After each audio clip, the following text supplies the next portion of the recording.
मशहूर stand up comedian Munawar Faruqui ने शहर हैदराबाद के मुशीराबाद की तारीखी बड़ी मस्जिद का गैर मुतवक्किल दौरा किया। उनकी अचानक आमद ने नमाजियों और मद्दाहों को हैरान कर दिया। मुनव्वर फारूकी ने मस्जिद में जुमे की नमाज अदा की और इस मौके पर पुरखुलूस इस्लामी बयान भी दिया। उनकी मौजूदगी से मकामी लोगों और मद्दाहों में गैर मामूली जोश व खरोश देखा गया।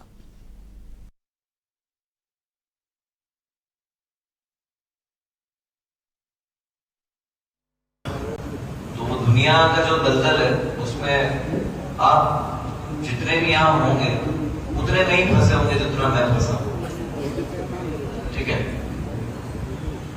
और सिर्फ एक ही हाथ बाहर है और वो कहते हैं ना कि तैयारी बहुत जरूरी है। मैं अभी इस तैयारी में भी नहीं था कि मुझे बात करने बोलेंगे मुफ्ती साहब। ना खुद को मैं इस काबिल समझता हूँ ना इस लायक समझता हूँ, लेकिन अल्लाह मेरे को यहाँ तक अगर लेके आता है ना तो कुछ तो मकसद होगा। वो मेरे को नहीं पता कि अगर मेरे को यहाँ लाने के भी काबिल रखा है, अगर अल्लाह की मर्जी ना हो तो मैं वो दिल्ली के अंदर भी नहीं आ सकता।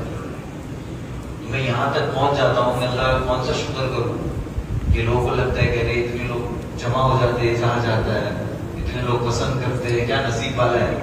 नसीब वाला तो मैं पैदा ही हुआ था, हम सभी नसीब वाले ही पैदा हुए थे।